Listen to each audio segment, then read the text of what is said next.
What is going on, everybody? Welcome back to the channel. Aftersound here, bringing you Splinterlands content every single day. We also stream right here in this channel every Tuesday, Thursday, and Sunday morning, so come by and say hello.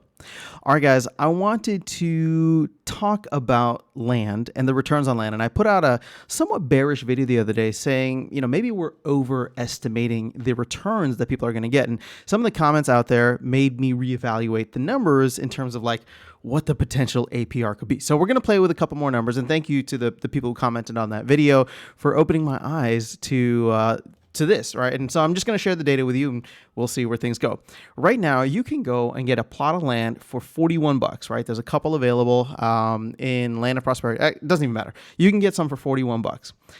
Assuming, okay, and we're going to assume quite a bit here. So let's see what your starting cost will be. You need the $41 to get started, and we're busting out the calculator for all the calculator fans. So $41 to get started. Let's say you wanted to use all max monsters, so that's 50,000 DEC times DEC's 0.082 right now. So that's another $41. And let's assume that you can get you just do all common regular foil cards that you can get for a penny right now, and maybe even a little bit cheaper, but that's another 20 bucks, right? So 20 plus 41 plus 41.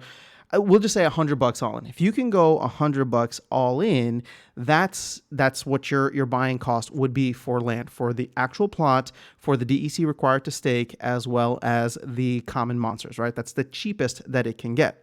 So here's where things get interesting. We will have to make some assumptions.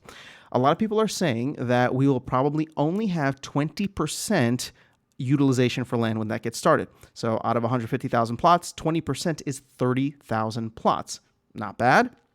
Now, we don't even have 150,000 plots surveyed yet, so 20% of that would be even lower. But let's just say 20% of all plots in existence. So here's where the math gets fun, okay?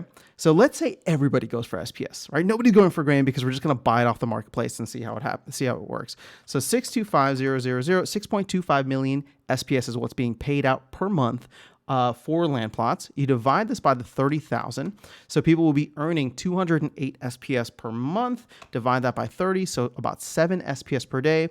And SPS is at like 0.021, right? 2.1 cents right now. So 14.5 cents per day. Now you divide this by the cost to come in, right?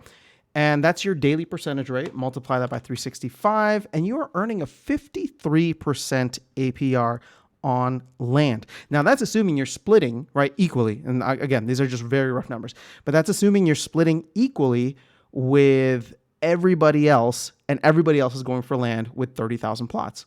I mean, here's the crazy part.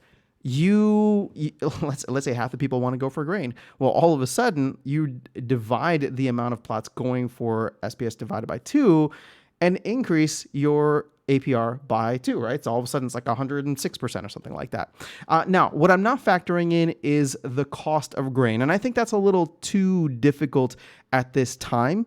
We could jump into it, but I'm just trying to show you how the returns could still be somewhat outsized. And if you guys want me to dig into it further with the grain, we definitely can. So again, 53% is not what I'm saying the APR is going to be. I'm just saying if there is not much land utilization in the beginning, and you know that a lot of people are going to be going for grain to feed their plots, well, there might be some opportunity there. And what we could potentially see is the floor get swept up. Again, not because, and this is not financial advice, I'm not telling you to go and do this now. I'm just saying that when people see land go live, they will make a decision. It's going to cost me X amount to get started, go for SPS, have the DEC or grain ready in order to acquire the SPS based on the SPS price. And so we may see people start to chase that as normally happens, right?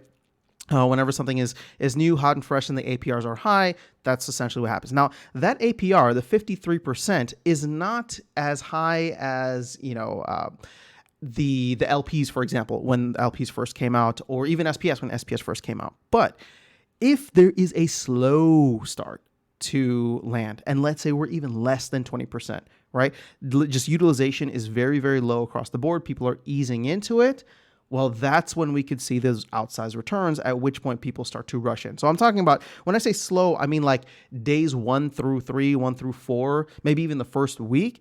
Everybody's still feeling their way around, trying to figure out like the best and most optimal way to play the game. But in that time frame, we start to see some crazy numbers out there, and all of a sudden, it's just like, oh wait, I can grab a land plot for $40. I can get the DEC for $40. I can get cards. That could be an interesting time. So when that happens, I don't know. We're still waiting for land to hit the Mav server, and obviously after that, and doing some more QA with the Mav server, that is when it will go live. But I'm recording this on the morning of August 12th, so we are hopefully less than 3 weeks away from land, hopefully less than 19 days away from land being here in the month of August if they're able to hit that time frame. But that is all I have for you guys in this video. Let me know your thoughts in the comments below. I'll catch you all in the next one and see you around the game. Take care.